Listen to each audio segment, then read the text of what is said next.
Hello students, देखिए आज हम चैप्टर नंबर 2 स्टार्ट करेंगे जिसका नाम है बहुपद पोलिनोमियल। ठीक है। देखो, बहुपद पढ़ने से पहले हमें कुछ और चीज़ों का ज्ञान आवश्यक है। जैसे कि देखिए, सबसे पहले मैं आपको बताऊंगा चर और अचर के बारे में। चर क्या होते हैं और अचर क्या होते हैं।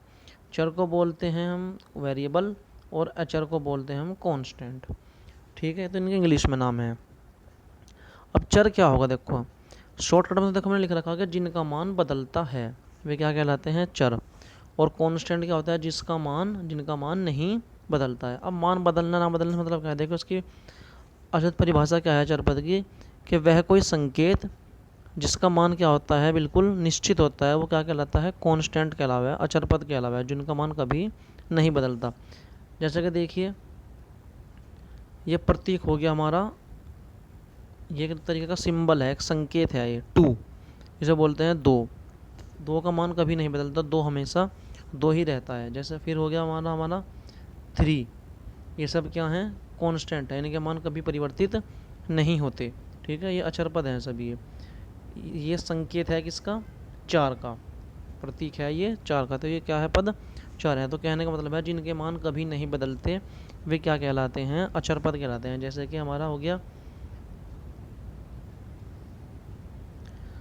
टू हो गया, फोर हो गया, सिक्स हो गया, ठीक है भाई, एट हो गया, ये सब क्या हैं, अचर पद हैं। नाइन हो गया, 11 हो गया, 13 हो गया, ये सब क्या हैं, अचर पद हैं, जिनका मान नहीं बदलता, वे क्या कहलाते हैं, अचर पद कहलाते हैं। ठीक है। अब बात करते हैं चर पद की। चर पद कौन से होते हैं, वेरिएबल। देखो शॉर्ट में लिखा हुआ है जिनका मान बदलता है। देखिए, आपने बहुत सारे क्वेश्चन किए होंगे, किसी में देखिए ये सब प्रतीक किसके हैं, ये अचर पद के हैं। एक्स हुआ, वाई हुआ, जेड हुआ, ए हुआ, बी हुआ, ये सब क्या हैं, चर पद, अचर पद हैं। तो जो चर पद होते हैं उनमें सांकेतिक रूप में क्या होंगे, हमारे एक्स हो गया, वाई हो गया, जेड हो गया, ए बी सी, यानी कि जिनके मान हर एक समीकरण में बदलते रहेंगे, वे सब क्या कहलाएंगे, चर पद कहलाएंगे भी। ठीक है। जिनका मान नहीं बदलता वे अचर पद। जैसे कोई संख्या 1 2 3 4 5 6 7, और अचर पद क्या होगा कि जिनका मान हर एक समीकरण में अलग अलग होता है, बदलता रहता है, वे क्या कहलाते हैं, चर पद कहलाते हैं। X Y Z A B C W M N, ये सब क्या हैं, अचर पद हैं, सॉरी चर पद हैं ये। ठीक है। इसके बाद देखिए पूर्णांक। पूर्णांक क्या होता है, यानी कि जो पूर्ण अंक होते हैं, पूरे पूरे हुए, जो दशमलव या भिन्न में नहीं होते, पॉइंट में हो ना हो फ्रैक्शन में हो, जैसे 2/3 1/4। तो देखिए ये सब तो क्या हैं, हमारे पूर्णांक हैं। ये तो पूर्णांक देखो, चाहे माइनस में हो चाहे प्लस में हो, वे पूर्णांक ही कहलाते हैं। 4 -3 -4 -8 -12 7 8, ये सब क्या हैं, पूर्णांक हैं।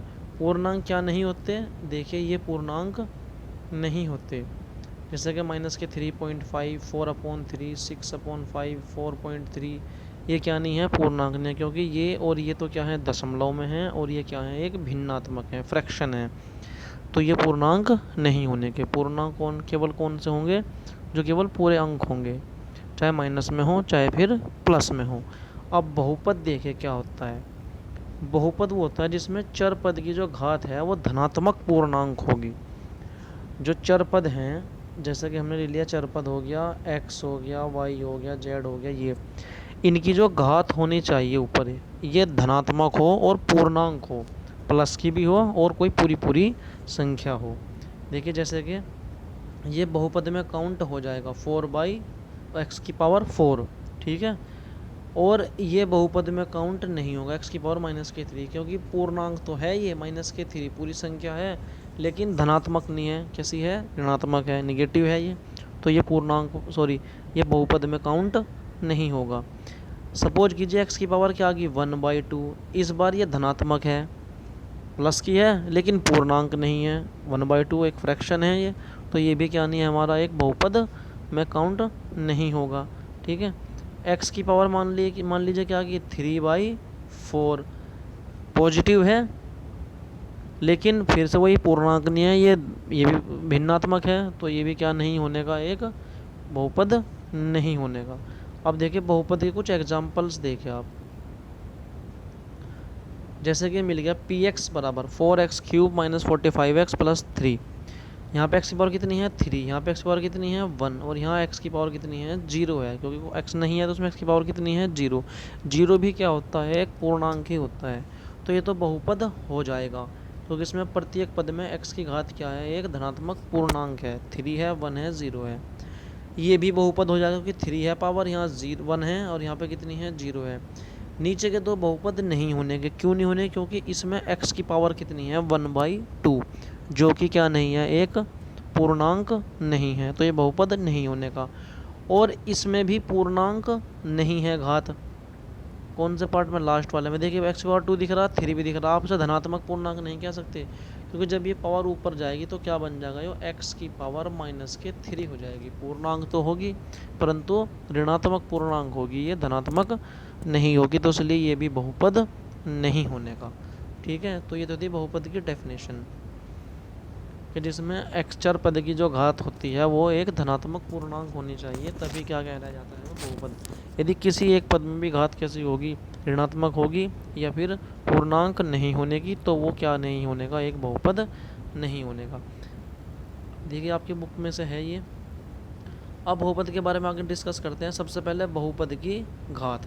बहुपद की घात किसे बोलते हैं, देखिए परिभाषा लिखी है, किसी बहुपद में सबसे बड़ी घात वाले पद के घातांक को उस पद की घात कहते हैं। इसका मीन्स क्या है, यदि हमें कोई बहुपद मिला हुआ है तो हम ये देखेंगे कि उसमें जो चर पद है उसकी अधिक से अधिक पावर कितनी है, बड़ी से बड़ी घात कितनी है। तो मान लीजिए हमें कोई बहुपद मिला, ये हो गया 5x की power 3 plus 2x² plus 3x minus 8, और इसमें पूछा कि बहुपद की घात कितनी होगी।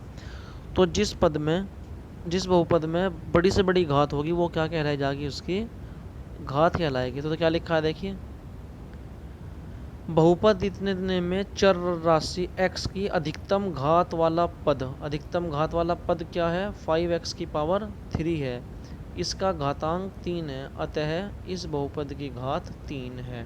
देखो इसमें बड़ी से बड़ी घात आपको क्या दिख रही होगी, 3 दिख रही होगी ये, तो इसे क्या बोलेंगे, बहुपद की घात कहेंगे। ठीक है, बहुपद के गुणांक के बारे में भी डिस्कस नहीं करते हम, जब क्वेश्चन आएगा जब बताएंगे आपको। इसके बाद देखिए बहुपदों का वर्गीकरण, क्लासिफिकेशन ऑफ पॉलिनोमियल्स। बहुपद कितने प्रकार का होगा, सबसे पहले देखो बहुपद का जो वर्गीकरण करेंगे हम, इसका डिवाइडेशन जो होगा कि ये कितने प्रकार का होगा, वो 2 प्रकार से होगा। एक तो पदों की संख्या के आधार पर, यानी कि किसी बहुपद में कितने पद हैं, और नंबर 2 जो वर्गीकरण होगा इसका, वो घात के आधार पर होगा कि किसी बहुपद में घात कितनी है। तो सबसे पहले पदों की संख्या के आधार पर देखो इसका वर्गीकरण किस प्रकार होगा।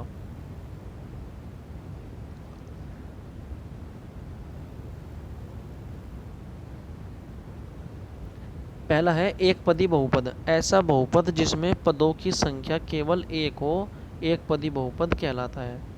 इसका मतलब क्या होगा कि यदि किसी बहुपद में केवल एक ही पद है, वो चाहे कुछ भी लिखा हुआ हो, जैसे कि एग्जाम्पल क्या है 7x, बस एक पद है ये, 4x² केवल एक पद है, और 5 आदि, ये सब क्या हैं, एक पद वाले हैं। देखिए पदों की संख्या किस पर आधारित है, 2 पदों को प्लस या माइनस का निशान क्या करता है, अलग अलग करता है। तो जिसमें कोई भी प्लस माइनस का निशान नहीं होगा, समझो उसमें एक ही पद है, जिसमें एक प्लस या माइनस का निशान होगा उसमें 2 पद माने जाएंगे। जैसा कि हमारा अगला एग्जाम्पल है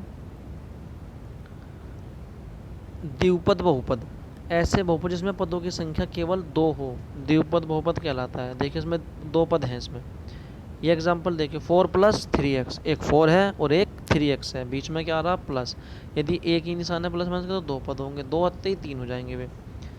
एक बहुपद ये रहा द्विपदी, एक है 6y², एक है प्लस के 5y, 2 पद हो गए। एक है ये वाला u² - 1, इसमें भी क्या है, 2 पद हैं, एक u² है और एक 1 है, तो ये कैसा हो जाएगा, द्विपदी बहुपद। नंबर 3 देखिए त्रिपदी बहुपद। त्रिपदी कैसा होगा, ऐसा बहुपद जिसमें पदों की संख्या केवल 3 हो, त्रिपदी बहुपद कहलाता है। एग्जाम्पल इसका देखिए ये रहा x² + 4x प्लस के 5, 2 प्लस हैं इसमें तो पद कितने हो जाएंगे 3, एक येरा पद, एक येरा पद और एक येरा पद, एक एक्स स्क्वायर, एक 4x और एक प्लस के 5 है। दूसरा एग्जाम्पल क्या है देखिए इसका, ये रहा x square minus 4x plus 3। पद कितने हैं इसमें, देखो चिन्ह कितने हैं इसमें, दो, एक प्लस का और एक माइनस का। तो जब चिन्ह दो हैं तो पद कितने हो जाएंगे इसमें, 3 हो जाएंगे। एक ये रहा एक्स की पावर 4, एक ये रहा 4x और एक ये रहा 3। तो ऐसे बहुपद क्या कहलाते हैं, द्वित्रिपदी बहुपद कहलाता है। शून्य बहुपद कैसा होगा, देखो जो ऐसा बहुपद जिसके सभी गुणांक शून्य हो, शून्य बहुपद कहलाएगा। ये भी शून्य आ रहा, यहाँ भी शून्य आ रहा, यहाँ भी शून्य आ रहा, हर जगह क्या आ रहा इसमें शून्य आ रहा, तो ये क्या कहलाया जाएगा, शून्य कहलाए, शून्य बहुपद कहलाया जाएगा। अब दूसरा जो वर्गीकरण है वो क्या है, घात के आधार पर है। ठीक है, पहला वर्गीकरण क्या बताया था हमने, पद के आधार पर। भाई जिसमें एक पद हो गया वो एक पदी कहलाएगा, जिसमें दो पद हो गया वो द्विपदी बहुपद, जिसमें तीन पद हो गए त्रिपदी बहुपद। अब घातों के आधार पर देखो ये दो प्रकार, तीन प्रकार का होगा, एक रेखिक बहुपद, एक द्विघाती, एक त्रिघाती। ठीक है, रेखिक बहुपद ऐसा बहुपद जिसमें चर की अधिकतम घात क्या होती है, एक हो, रेखिक बहुपद कहलाता है। मतलब मैक्सिमम पावर आपको कितनी दिखनी चाहिए, केवल एक। ये रहा 5x, इसमें देखिए x की पावर कितनी है यहाँ पे 1, 4x, x की पावर कितनी है 1। तो ये कैसा है, एक रेखिक बहुपद है। ठीक है, नंबर 2 देखिए इसमें क्या है, द्विघाती बहुपद। द्विघाती बहुपद ऐसा बहुपद जिसमें चर की अधिकतम घात 2 हो, द्विघाती बहुपद कहलाते हैं। देखिए ये सब द्विघाती बहुपद हैं। ये देखिए x square plus 5x plus 6, इसमें घात अधिक से अधिक कितनी है 2, तो ये द्विघाती हो गया। इसमें भी अधिक से अधिक घात कितनी है 2, तो ये भी क्या हो गया, एक द्विघाती बहुपद हो गया। ठीक है, त्रिघाती बहुपद सेम है, ऐसा बहुपद जिसमें चर की अधिकतम घात 3 हो, त्रिघाती बहुपद कहलाता है। देखिए ये यहाँ तक का क्या लिखा हुआ है, एक बहुपद लिखा हुआ है 4x की power 3 plus 3x square plus 2x plus 5, अधिकतम घात कितनी है इसमें 3, तो ये क्या कहलाया जाएगा, एक त्रिघाती बहुपद। ये एक दूसरा एग्जाम्पल है ना, x की पावर 3 प्लस √3x, तो x की पावर 3, ये भी क्या हो गया त्रिघाती बहुपद। और ये भी x की पावर 3 प्लस 4, x की पावर 3/4 प्लस 1, तो ये भी क्या है, अधिकतम घात इसमें कितनी है 3 है, तो ये भी क्या कहलाया जाएगा, एक त्रिघाती बहुपद कहलाया जाएगा। अधिकतम घात कितनी है 3 है इसमें। ठीक है, तो ये था बहुपद के बारे में, इसको आप लिख लीजिएगा, चर अचर की परिभाषा, बहुपद की परिभाषा, और फिर ये जो मैंने आपको बताया ना, ये भी आपको लिखना है, अपनी नोटबुक में नोट कर लियो कि बहुपद की घात क्या होती है, बहुपदों का वर्गीकरण किस प्रकार होगा, एक पदी के साथ, द्विपदी के साथ, त्रिपदी के साथ, घात के आधार पर कैसा होता है। ठीक है, नेक्स्ट पार्ट में हम एक्सरसाइज स्टार्ट करेंगे इसके।